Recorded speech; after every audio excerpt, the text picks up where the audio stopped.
Dikasihi lagi dihormati Ustazah Maznah Daud.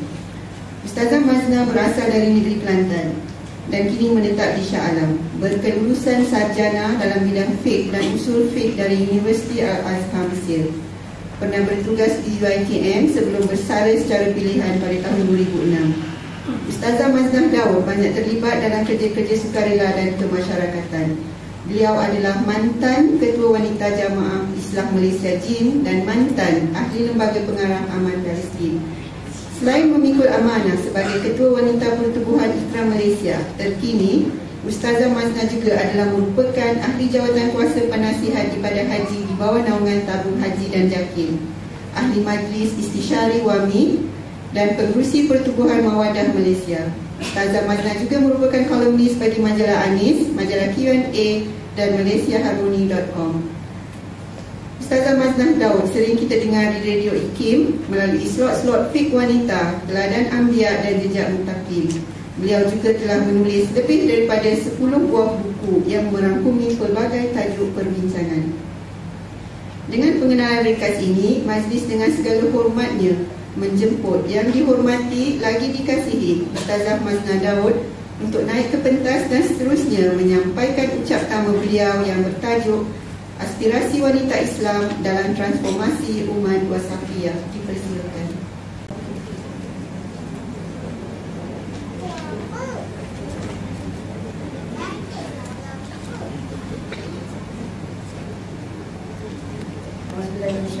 Bismillahirrahmanirrahim. Alhamdulillahilladzi hadana li hadza wa ma kunna linahtadiya laula an hadana Allah. Wassalatu wassalamu ala Rasulillah wa ala alihi wa sahbihi wa man tabi'ahu wa wala. Rabbi sadri wa yassir li amri wahlul 'uqdatam min lisani yafqahu qawli.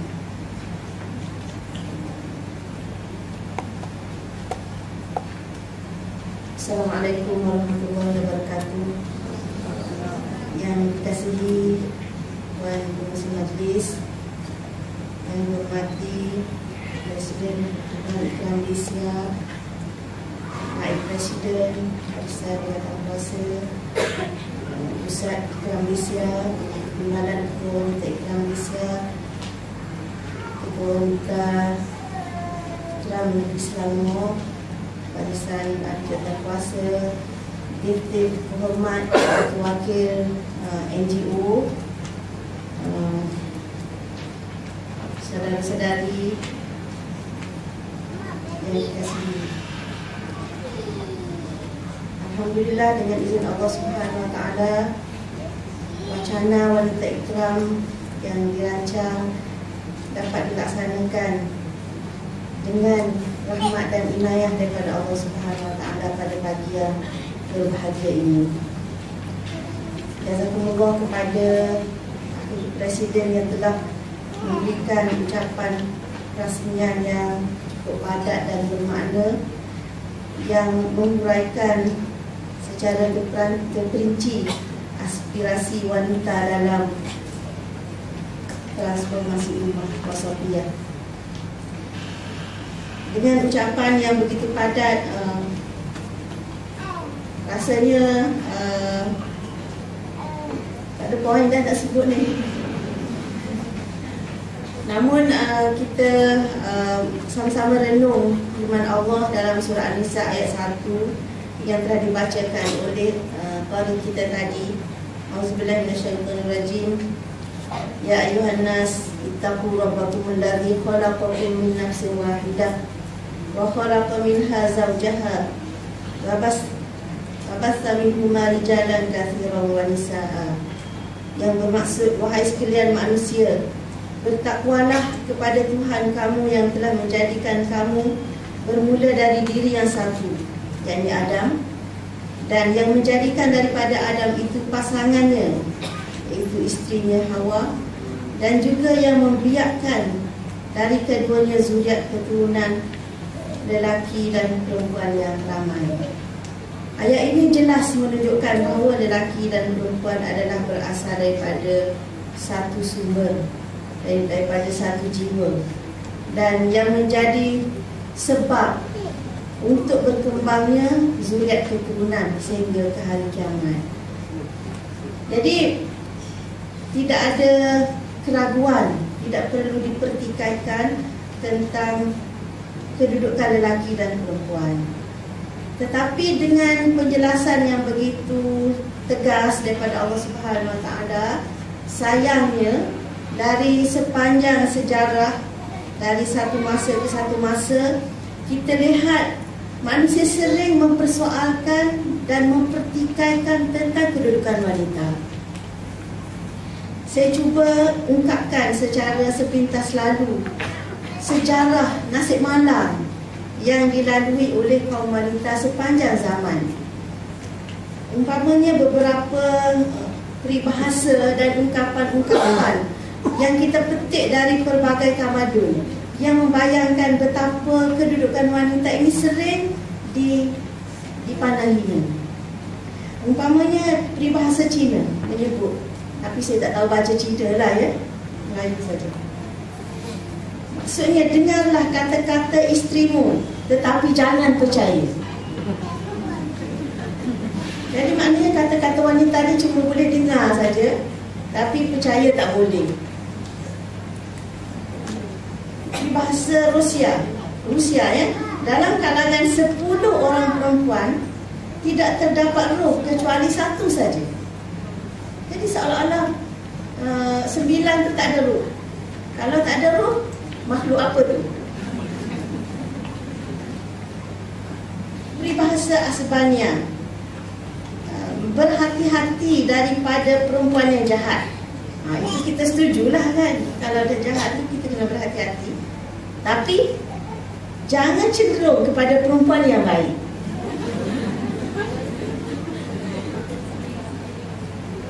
Peribahasa Itali,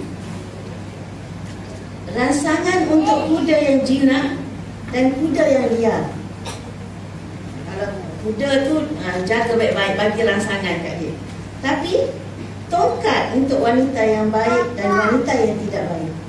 Jadi untuk perempuan hanya sesuai bagi dia adalah tongkat. Dia baik ke tak baik, tongkat je. Jadi sesungguhnya hampir semua bangsa yang dianggap bertamadun tidak berlaku adil kepada wanita. Secara sepintas lalu dicatatkan beberapa episod malam yang pernah dilalui oleh insan bernama wanita sepanjang sejarah kemanusiaan di pesada dunia ini. Saya akan sebut beberapa contoh. Umpamanya, ini secara ringkas. Dalam tamadun Greek, wanita tidak diberi sebarang hak di sisi undang-undang. Mereka dikurung di dalam rumah dan tidak diberi peluang untuk belajar. Wanita juga boleh dijual beli di pasar seperti binatang dan barang dagangan. Wanita dipaksa berkahwin dengan lelaki tanpa kerelaannya, dan suami pula berkuasa penuh ke atas diri isteri dan anak-anaknya. Maknanya sejarah wanita diperdagangkan ini memang telah lama dan sampai sekarang masih wujud. Sebab itu ada usaha anti memperdagangkan wanita. Maknanya perkara ini masih berlanjutan setelah datangnya Islam. Tamadun Yunani, wanita dipandang sebagai makhluk yang rendah, hina dan tidak berharga. Wanita dianggap sebagai sumber maksiat, keburukan dan kejahatan. Maknanya apa-apa keburukan sumbernya adalah wanita. Sangat tidak adil. Wanitalah yang menjadi penyebab umat manusia menerima musibah. Oleh itu wanita patut menyesal dan malu kerana ditakdirkan sebagai wanita. Sangat aneh. Sedangkan tanpa wanita, lelaki pun tak lahir. Tamadun Romawi. Pada zaman Romawi kuno, di bawah pemerintahan Kaisar Justinianus, wanita pernah mengecap sedikit kemerdekaan, terhindar daripada penindasan kaum lelaki. Namun secara umumnya mereka belum memperoleh hak-hak mereka dalam masyarakat. Martabat mereka tidak sama dengan lelaki. Bahkan peraturan-peraturan yang dibuat oleh Hammurabi yang membuat Babylon yang terkenal pada masa itu menempatkan wanita setara dengan binatang.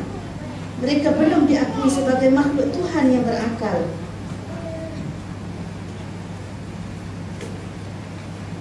mereka belum diakui sebagai makhluk Tuhan yang berakal, dapat berfikir, mengindra dan merasa seperti lelaki.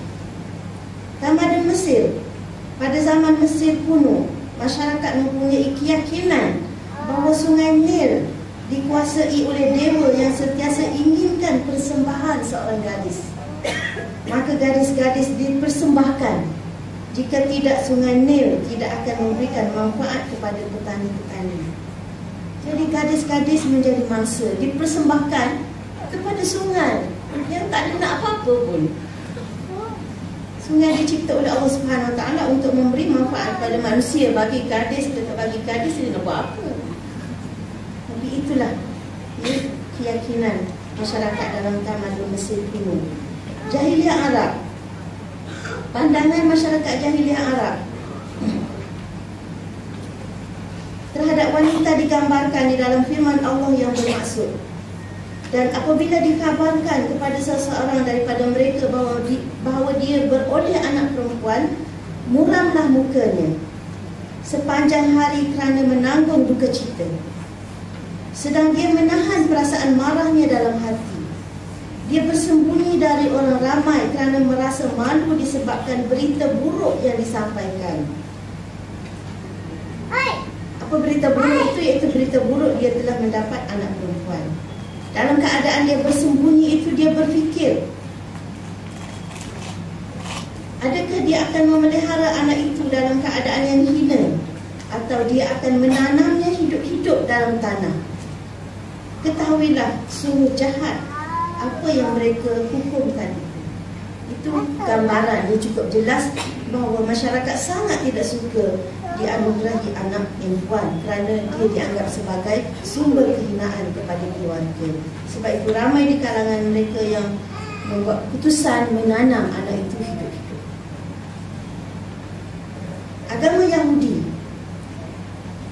Agama Yahudi adalah satu daripada agama Samawi yang memang kita yakin dan percaya Allah Subhanahu Wa Taala telah menjamin memuliakan wanita sebagaimana fitrahnya.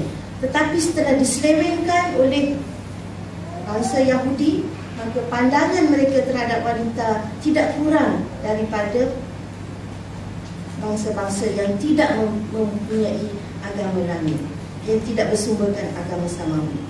Bangsa Yahudi memandang rendah kepada wanita dan menganggapnya sebagai najis dan perlu disucikan.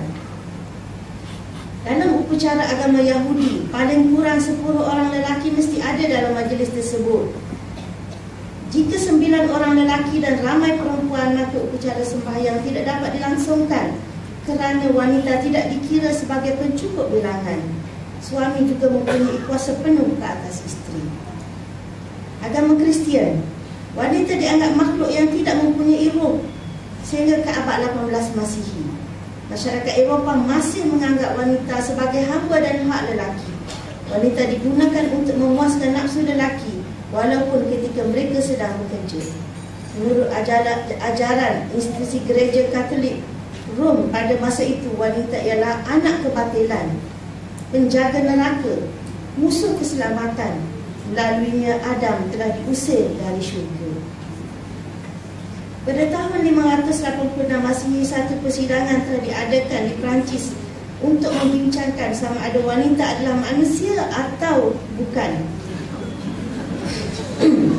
Keputusannya mengatakan wanita ialah manusia yang dijadikan untuk faedah lelaki dan perlu berkhidmat kepada lelaki. The New Testament mengungkapkan wanita tidak boleh belajar, mengajar dan mereka mesti berdiam diri semasa di gereja.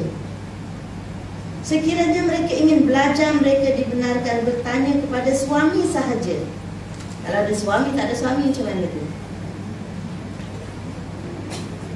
Mereka dibenarkan bertanya kepada suami sahaja di rumah kerana menjadi satu keaiban bagi wanita bertanya dalam sidang perhimpunan.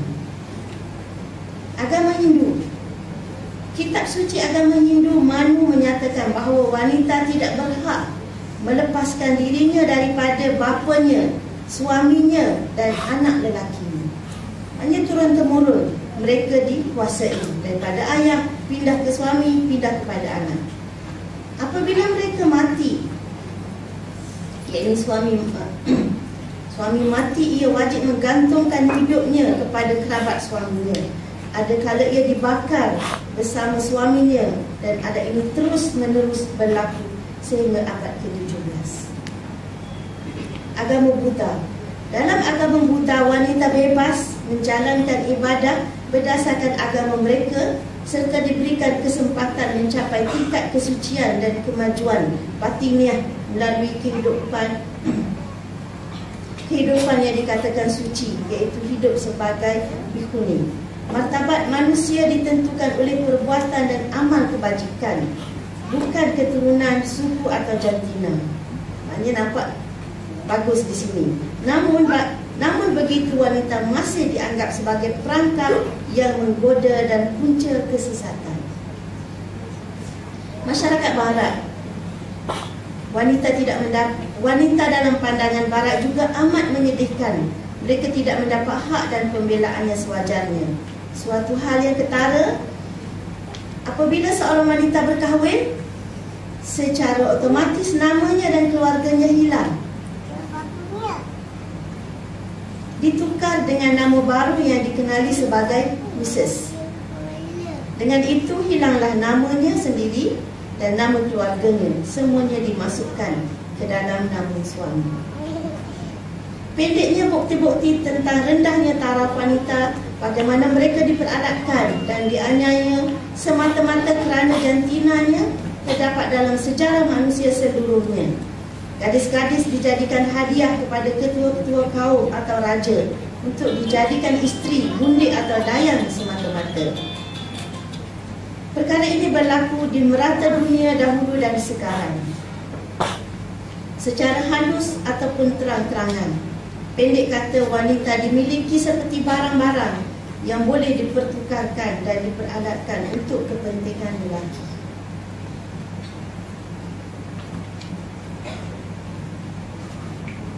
Itu sejarah lampau. Wanita masa kini. Perjuangan wanita di dunia pada hari ini secara umum merupakan pertembungan di antara dua kelompok utama, iaitu di antara kelompok feminis radikal yang anti agama dan anti famili dengan kelompok konservatif nasionalis pro agama dan pro famili. Kelompok feminis radikal memperpaksikan perjuangannya kepada hak asasi sebagai milik mutlak individu yang amat bertentangan dengan konsep pengabdian manusia kepada Allah Subhanahu Wa Taala. Namun tampak begitu impresif dan menarik perhatian khususnya generasi muda yang amat sensitif dengan hak asasi dan kebebasan ini. Sementara itu, kelompok konservatif pula berpegang kepada konsep manusia tidak harus menentang suruhan Tuhan dan mesti menurut sahaja doktrin agama dan adat tanpa sebarang soal dan interpretasi yang jelas. Dalam banyak perkara sentiasa menyebelahi pihak lelaki setiap masa dan ketika dengan banyak penafian kepada hak-hak wanita dan dilakukan atas nama Tuhan, agama dan adat. Faham feminisme bertolak dari satu persepsi mengenai wujudnya ketidakadilan kedudukan wanita berbanding lelaki di dalam masyarakat. Gerakan feminisme lahir secara berperingkat, bermula dengan perasaan tidak puas hati terhadap diskriminasi yang mendengkan, lantas mendesak untuk mendapatkan persamaan hak dalam semua aspek. Desakan yang dikemukakan berubah secara beransur-ansur menjadi suatu revolusi yang lebih radikal, seperti menghapuskan sistem kekeluargaan, meminta gaji untuk suri rumah tangga dan mengatakan tanggungjawab penjagaan anak adalah tanggungjawab awam. Perjuangan menuntut hak persamaan ini tidak terbatas di kalangan masyarakat bukan Islam, malah telah muncul dan menjala di kalangan wanita Islam sendiri. Di dunia Islam, gerakan pembebasan wanita yang pertama tumbuh di Mesir. Agenda yang dibawa ialah menyeru kepada pembebasan wanita dari adab-adab Islam dan hukum-hukum syariah yang khusus dengan wanita seperti hijab, talak, perceraian, melarang poligami, menyamaratakan waris serta mencontohi wanita-wanita barat pada seluruh keadaan. Dengan kata lain, golongan ini sebenarnya mampu mengajak manusia menjalani kehidupan tanpa sebarang ikatan kepada sebarang bentuk tradisi termasuk Tuhan dan agama. Tetapi malangnya, hal ini menjadikan wanita semakin terdedah kepada budaya tidak sihat, seperti suka berfoya dan berhibur secara keterlaluan. Keadaan hidupnya sedemikian menyebabkan ada wanita yang terjebak mengamalkan seks bebas, hamil tanpa nikah, buang bayi, ketagihan arak, dalam rokok, judi serta menjadi mangsa rogol. Di samping itu, wanita turut menjadi mangsa kegiatan perniagaan berasaskan seks, penipuan dan pemerdagangan orang serta memanipulasi wanita yang terdesak dalam kehidupan materialistik bagi mendapatkan keuntungan. Jadi idea menuntut kebebasan atas nama hak asasi manusia tidak juga berjaya menyelamatkan wanita dari kancah kehinaan dan kezaliman. Wanita pada pandangan Islam. Islam datang bukan sekadar memartabatkan wanita, sebaliknya mengembalikan manusia seluruhnya kepada fitrah mereka. Islam menjelaskan kedudukan manusia serta hala tuju kehidupan mereka di muka bumi ini. Firman Allah Subhanahu wa taala, Ya ayuhan nas u'budu rabbakumul ladzi khalaqakum min nafsin wahidah wa khalaqa minha Ya ayuhan nas u'budu rabbakumul ladzi khalaqakum wal ladzina min qablikum la'allakum tattaqun. Maksudnya, wahai sekalian manusia, beribadahlah kepada Tuhan kamu yang telah menciptakan kamu dan orang-orang terdahulu sebelum kamu, supaya kamu menjadi orang-orang yang bertakwa. Dengan ungkapan kalimah syahadah, manusia dibebaskan dari segala belenggu kezaliman dan penindasan sesama makhluk. Wanita bebas dari cengkaman dan kezaliman kaum lelaki, dan lelaki bebas dari belenggu syaitan serta kerakusan nafsu sendiri. Wanita dicipta bukan untuk menjadi pesaing kepada lelaki. Ini poin penting. Wanita dicipta bukan untuk menjadi pesaing kepada lelaki, tidak juga untuk berkhidmat dan taat kepada kerakusan nafsu mereka. Dengan bahasa yang cukup jelas dan tegas, Allah menyeru semua manusia, sama ada lelaki maupun wanita, agar mengabdikan diri dan menyembahnya semata-mata, sebagaimana ayat yang dibacakan sebentar tadi, surah Al-Baqarah ayat 21. Lelaki dan wanita adalah hamba kepada Allah Maha Pencipta. Kedua-duanya diciptakan untuk menjadi pasangan kepada satu sama lain, sebagai melengkapkan sunnah penciptaan seluruh makhluk di alam maya ini, iaitu sunnah berpasangan. Sebagaimana firman Allah dalam surah Yasin ayat 36 bermaksud, Maha suci Tuhan yang telah menciptakan makhluk semuanya berpasangan, sama ada dari yang ditumbuhkan oleh bumi atau dari diri mereka maupun dari apa yang mereka tidak mengetahuinya. Dan firman Allah dalam surah Az-Zariyat ayat 49, dan tiap-tiap jenis kami ciptakan berpasangan, supaya kamu mengingati kekuasaan kami dan mentauhidkan kami. Berlandaskan fitrah dan hakikat penciptaan ini, Allah Subhanahu wa taala telah mengatur hubungan antara lelaki dan wanita dan menjelaskan peranan masing-masing terhadap satu sama lain, bermula daripada penciptaan Hawa sebagai pasangan kepada Adam. Sebagai pasangan, tanggungjawab serta peranan yang diamanahkan kepada lelaki dan wanita bertepatan dengan fitrah kejadian mereka, demi kelangsungan dan kesejahteraan umat manusia sepanjang masa. Lelaki tidak lebih mulia kerana dia menjadi suami dan ayah. Wanita tidak jadi hina kerana dia jadi isteri dan ibu. Inilah hakikat yang mesti diinsafi dan didukungi tanpa was-was dan tanpa ragu-ragu. Firman Allah, dan ibu-ibu hendaklah menyusukan anak-anak mereka selama 2 tahun yang genap, iaitu bagi orang yang hendak menyempurnakan penyusuan itu. Dan kewajipan bapa pula ialah memberi makan dan pakaian kepada ibu itu menurut cara yang sepatutnya.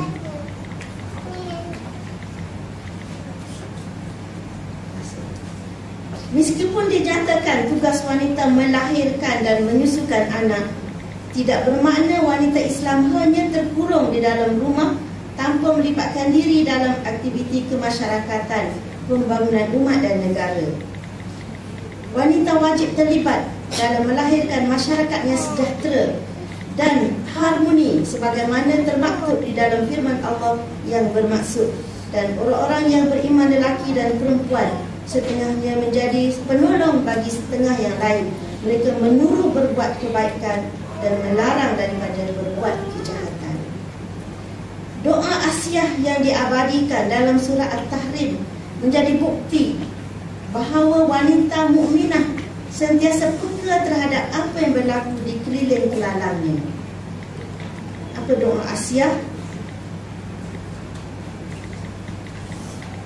Wahai Tuhanku, binalah untukku sebuah rumah di sisimu dalam syurga, dan selamatkanlah daku dari Fir'aun dan perbuatannya yang kafir dan buas, serta selamatkanlah daku dari kaum yang zalim. Ini jelas menunjukkan Asiyah sebagai permaisuri. Dia bukan hanya leka dengan kemewahan yang dimilikinya, malah dia tahu apa yang berlaku. Suaminya seorang yang zalim dan buas, lalu dia berdoa supaya dia tidak terlibat dengan kezaliman itu dan selamat daripada perbuatannya zalim. Islam juga mengiktiraf sumbangan wanita dalam memantapkan ekonomi keluarga, sebagaimana digambarkan melalui kisah pertemuan Nabi Musa AS dengan dua orang gadis sopan dan beriman di ladang ternakan kambing. Boleh baca dalam surah Al-Qasas ayat 23 hingga 24. Untuk masa saya tak sempat baca.